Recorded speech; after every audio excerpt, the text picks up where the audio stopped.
Good morning. Good morning from Cafe Gandolfi, which is a wonderful place to start the day. We're in the Merchant City.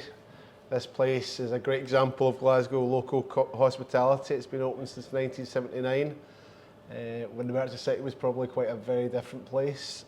It represents a tradition, though, a tradition that continues to this day. I'm joined by Stuart Patrick, who's the Chief Executive of Glasgow Chamber of Commerce. Good morning. Good morning. We're going to talk a little bit about Glasgow hospitality, things that are coming up to celebrate the 850th anniversary. So Stuart, could you start by just telling me a little bit about your background and your Glasgow story, I suppose? Who am I? Who are you? Yeah, okay. I've been in Glasgow since 1981.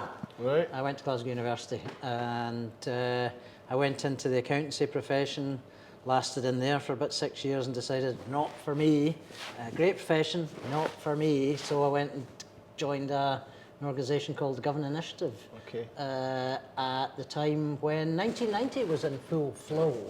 And you might remember the ship when we were launching Bill Bryden's production down in one of the sheds down on the Clyde. So a very exciting time for the city. It was very much so. That was a time when you felt that the city was beginning to really understand how to use culture as part of the story of the city's resurgence.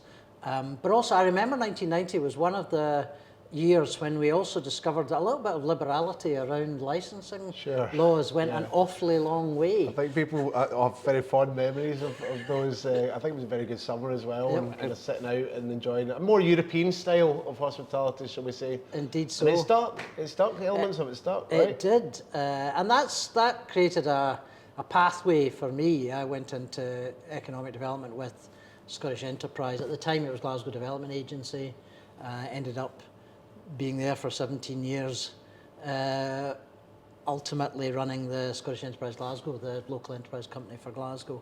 And then when that got wound up by our current First Minister, I decided that I wanted to carry on doing the Glasgow regeneration project, the work that's involved in helping Glasgow to transition from what it had been to what it is now. So I went to join the Chamber of Commerce, and I've been Chief Executive of the Chamber of Commerce for coming up for 16 years. Yeah. So culture and the links between culture and hospitality, that creates a real opportunity for Glasgow, and it's something that has, since 1990, become really entwined with the city's identity.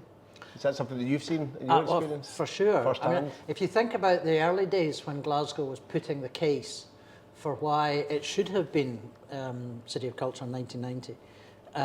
It was a lot about the fact that Scottish Ballet and Scottish Opera and Royal Scottish National Orchestra, SITS, all these institutions were based here, and that was part of the, this is a surprise. You don't know this about Glasgow. Yeah, yeah. Glasgow's cultural heritage makes it essentially, Edinburgh wouldn't like me saying this, but it essentially makes it the voice of Scotland. It's where Scottish culture is at its most vibrant, we would have argued at that time. But over time, you begin to realise the extent of the cultural mix in Glasgow is much, much more than, we've got some very important and very welcome members of the community from the major national arts organisations. But actually, it's just as much the little restaurant that's just opened up down the road that's doing a different version of Indian food. That's just as much a part of the culture of Glasgow. And I think we've been very lucky in Glasgow in the way in which our hospitality industry has developed over time. It's one of the kind of strands in Glasgow is that people have seen it as a place to come to do creative things. It might be starting a band, it might be starting a cafe, it might be completely changing the direction of your life and opening a street food stall somewhere. That's something that's important, and it has created a certain backdrop, as opposed to hospitality and the creative industries.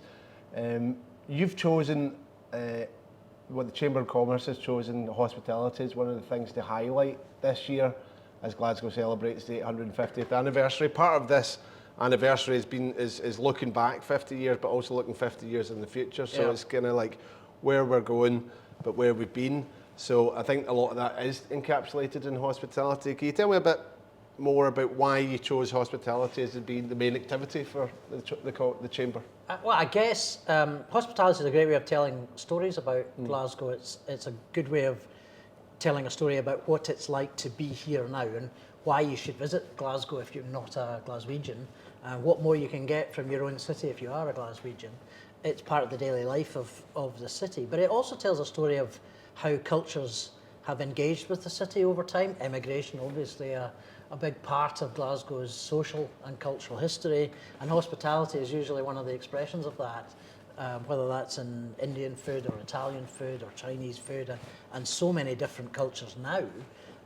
Quite often there's an immigration story attached to that, and I think that's an important part of what we want to celebrate 850 years into Glasgow's history and how we expect Glasgow to evolve as a global city in the next 50 years. So it felt like an important part of the story, but it's also, we felt, important commercially, because hospitality has had an absolute nightmare of a time in the last 5 years. Combination of the pandemic, where hospitality was clearly right in the crosshairs of government policy on mixing, and the implications that had for all those hospitality businesses financially. How do they navigate their way through that?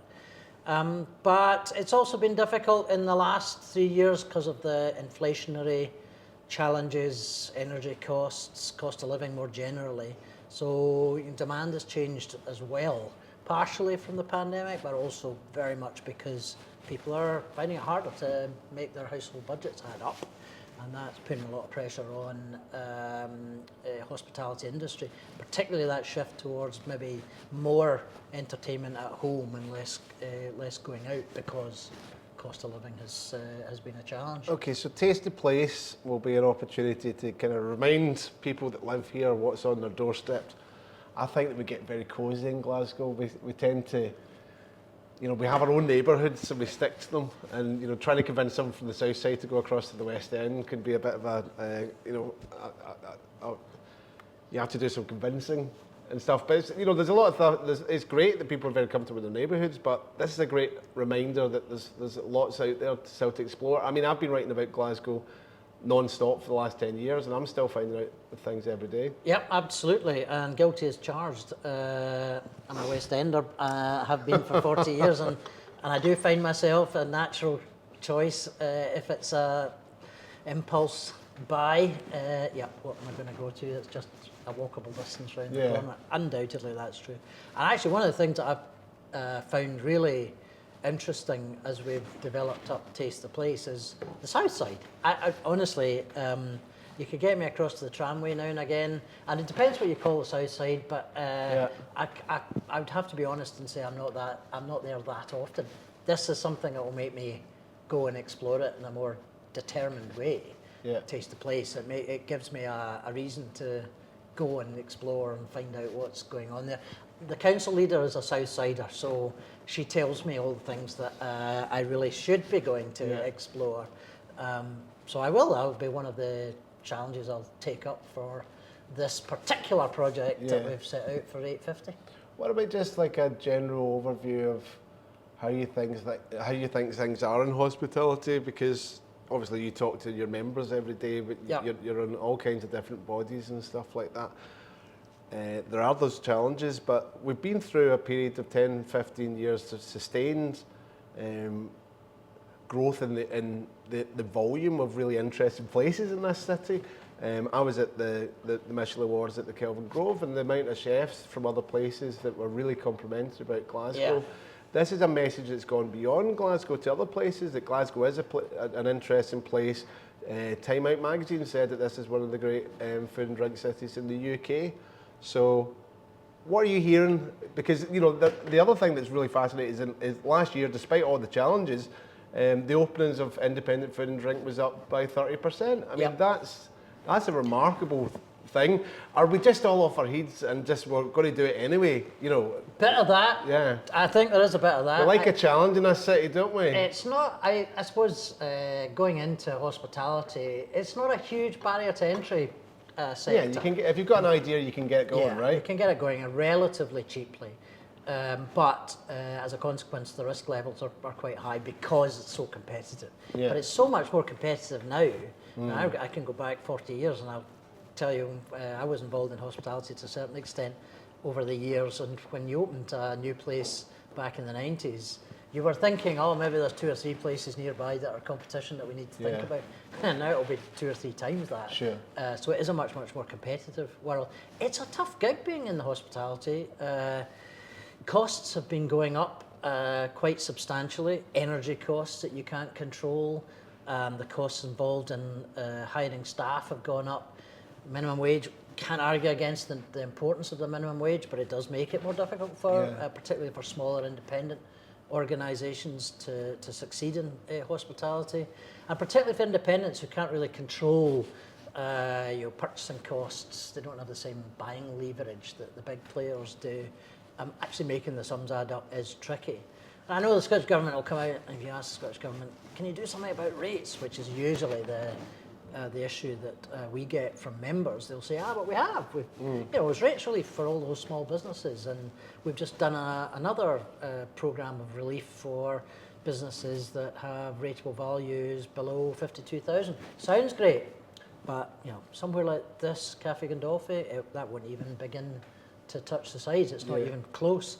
In fact, it wouldn't be eligible for support because its rateable value is way above 52,000. In fact, virtually every single hospitality venue in the city centre wouldn't be eligible. Understanding all those challenges, I suppose it makes you value the fact that we do still have independents that make Glasgow stand out. And one of the things that struck me from looking at the places that you're highlighting through this campaign is the amount of places that really represent the area that they're from. But also, obviously, there's a family story behind it. All these people that they bring their personality and their own life story to the menu.